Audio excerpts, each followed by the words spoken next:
Naku, delikado. Naku. So, no, isa mo.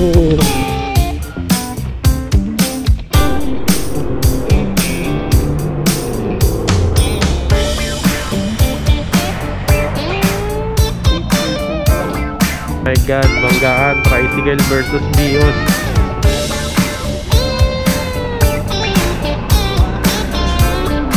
Nako, tanggal ang bumper ni sir. Ayun, katulad nun. Oh, grabe. Yung pagpaganito, kaya pa to eh. Huwag lang yung pakain.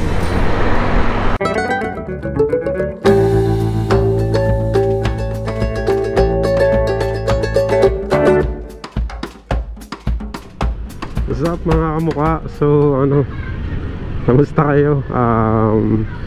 Ngayon na lang ulit ako nakapag-video. Kamusta kayo? So na-miss ko rin. So wala po na tayong ride ngayon. Meron tayong pinaghahandaan palang ride sa Buscalan. Medyo malayo yun kaysa sa Sagada na last na ni-ride natin. So ngayong araw papunta tayo ng Pasig. Bibili tayo ng battery ng GoPro, extra battery. Meron namang nagtitinda ng mga second hand, pero para sa akin kasi hindi na advisable bumili ng second hand ng GoPro battery. Kasi usually yung mga nagiging defect ng video sa GoPro is nagmumula sa mga battery. Pag sira na yung battery, ayun, nagkakaroon ng mga flicker. So mas maganda brand new kasi konti lang naman yung difference.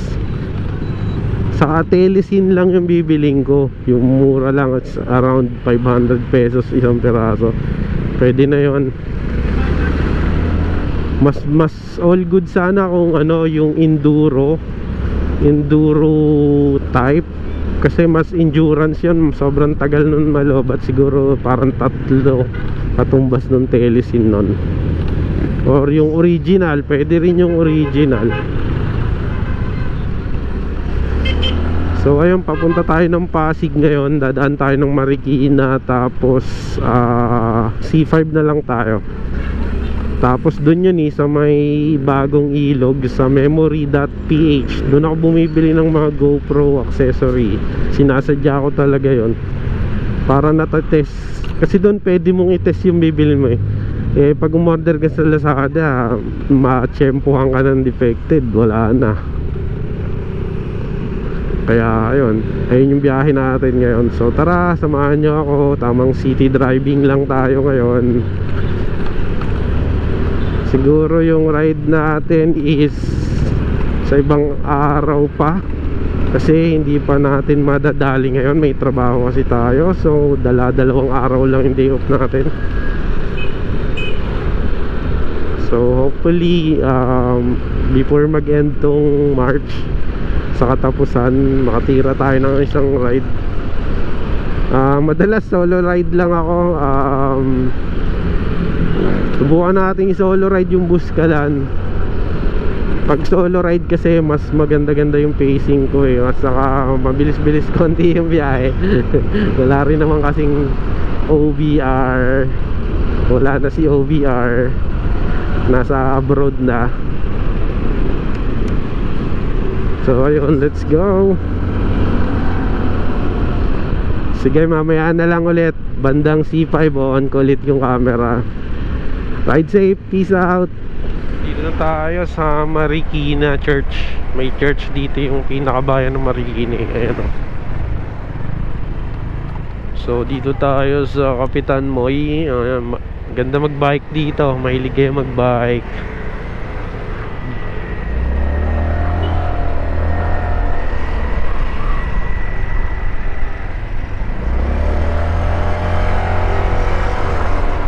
Meron din silang pasalubong center. Sobrang linis ng bayan itong Marikina City. Wala kang makikita ditong mga kalat-kalat, dumi-dumi sa tabi. So kaya ito ang pinakamalinis na city sa Metro Manila.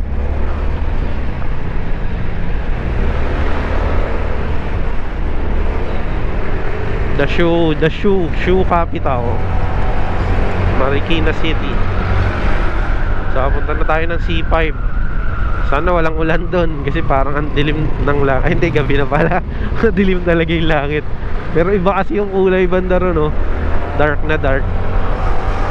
Namumulo yung ulap. Sarap lang mag-ride pag gabi, no? Ang lamig. Walang init. Alanganin tayo. Pwestohan. Sorry.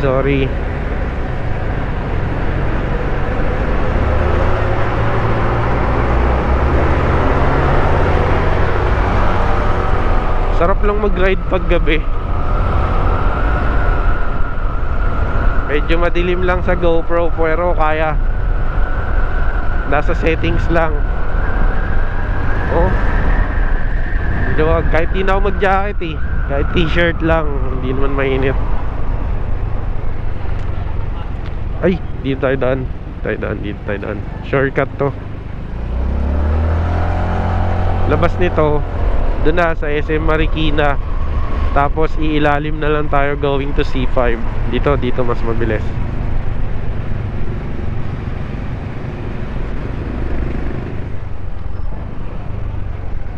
Eto na, Marcos Highway na to.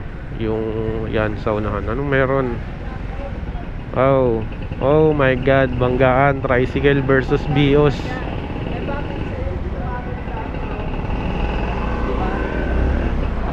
Nako, tanggal ang bumper ni sir. Kaya mag-iingat tayo. Lalo na rito sa C5. Grabe mga sasakyan dito. Eto na, pasok tayong C5. Ayun, katulad nun, kinabahan. Naku, grabe. Yung pagpaganito, kaya pa to eh. Huwag lang yung pakain.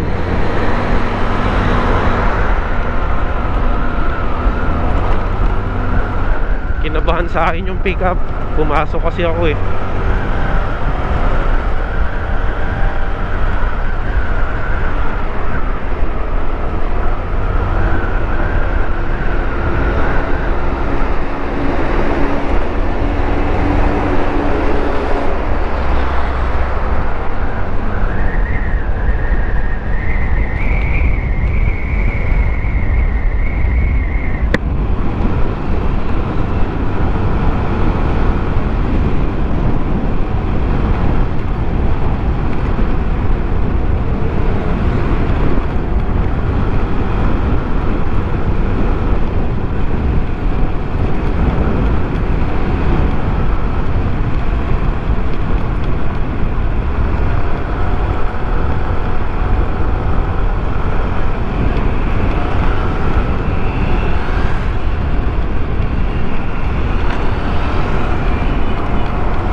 Rush hour pabalik.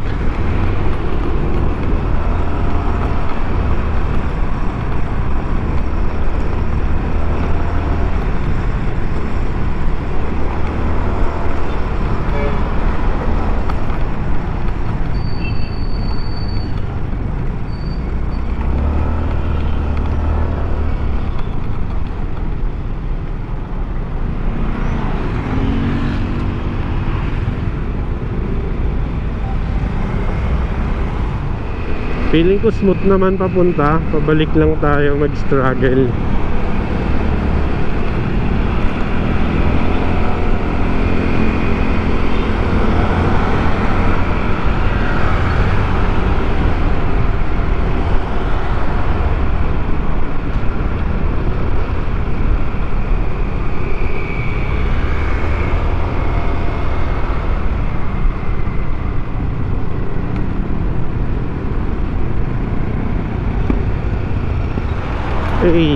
Mga lubak din talaga dito sa C5 na hindi mo talaga inaasahan. Bigla-bigla talaga. So eto, tuloy-tuloy lang yung biyahe natin dito C5 hanggang Bagong Ilog sa Pasig. Tapos doon na yung doon na yung shop ni Memory PH. nag-start ako mag-vlog, doon ako bumibili ng mga mic, accessories for GoPro. Doon na talaga ako bumili kasi syempre original parts, GoPro quality, Telesin, meron sila doon available. Brand new meron din. Baka naman kasi ng battery lang.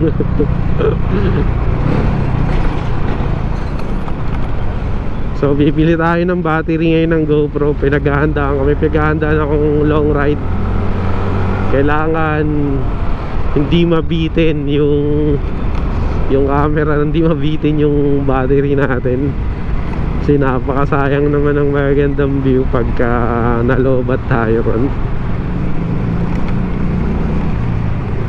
So dito sa unang ramp, aahon muna tayo. Sa pangalawang ramp, ilalim tayo. Bagong ilog Pasig na yun. So dito muna tayo. Ahon tayo sa unang ramp. Grabe, baka track lane yan.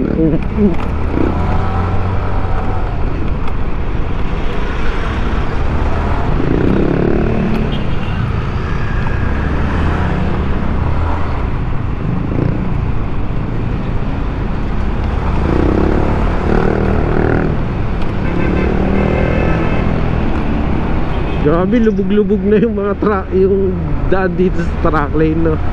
Sobrang bigat kasi ng mga truck eh. Oh, wavy. Ingat kayo dito.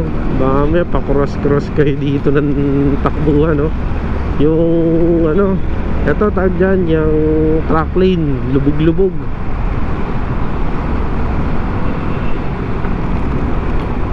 Extra careful lang. Nasa U-turn pa pala tayo. Doon tayo sa kabila.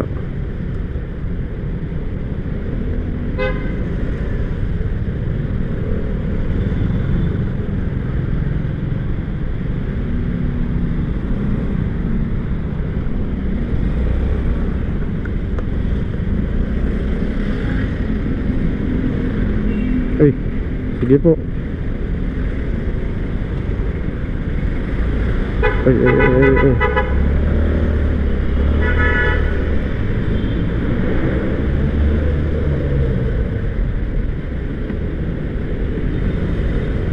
Grabe, nahirapan tumawid si kuya.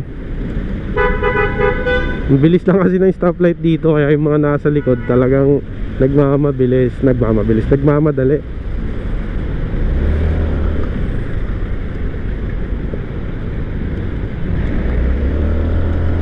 Sana bukas pa si Memory PH dito lang after nitong tulay na after nitong tawiran na to.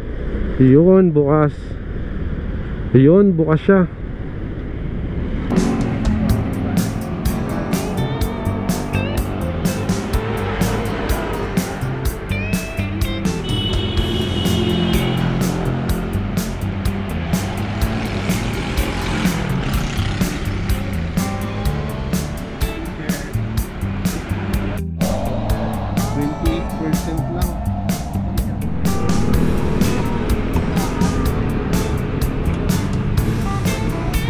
Ayun, let's go. So paalis na tayo ngayon dito sa memory.ph.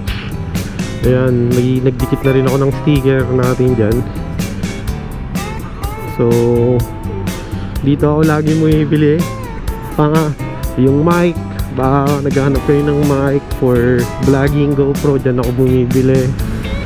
Memory card, lahat legit dyan. Battery ng GoPro, anything na for vlogging accessories, dyan nyo mabibili sa memory.ph.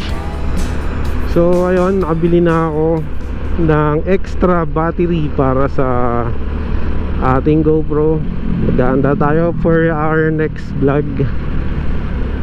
So ayun, hindi na kinakaya ng dalawang battery, palitan. Usually kasi diskarte ko habang ginagamit ko tong isa. Dalawa lang kasi battery ko ng GoPro. Habang ginagamit ko yung isa, naka-charge naman yung isa. Tapos pag pinagpalit ko, yung isa naman ka-charge ko. So salitan lang. So medyo hassle. Kailangan at least 3 ang battery mo para hindi Hindi ma-hassle mag ano. So nandito ako sa Pasig. Na-miss ko rito. Tumira din kasi kami dati dito sa Kapasigan. Walang U-turn dyan eh. Iikot ako dun oh.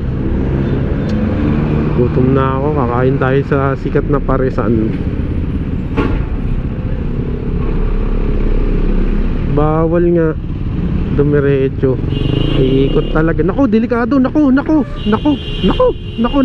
sasabit.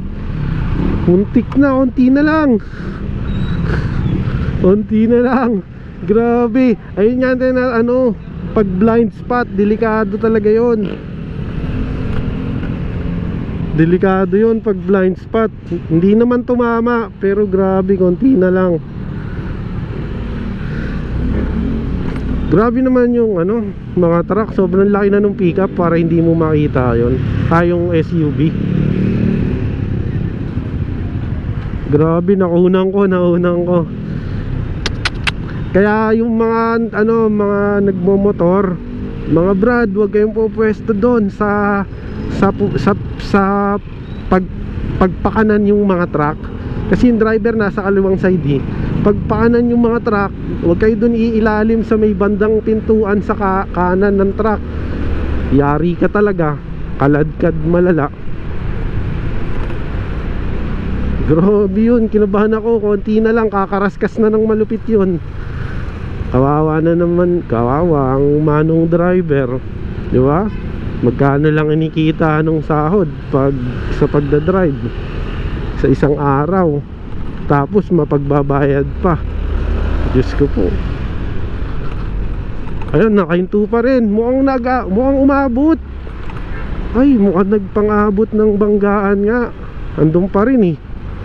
Kala ko hindi inabot. Umabot pala. Eh kasi naka-stop pa rin eh. Ayun, nagkagasgasan na pala. Kala ko walang tama. Nagkatamaan pala. Gagi. Ride safe. Nagkatamaan pala. Ayun, sobrang hirap nung ganon pag lumiliko yung mga truck.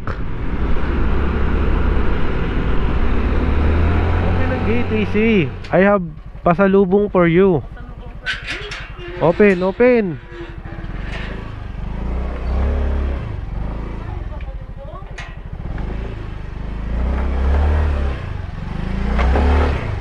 I have pasalubong for you, Andre.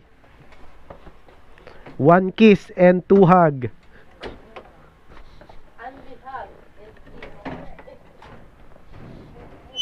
Oh, I have siopaw. You want siopaw? No. Why? Oh, give to mama. Mama wants ng siopaw. Give to mama. Ba't dito kumakain ng siopaw? Oh.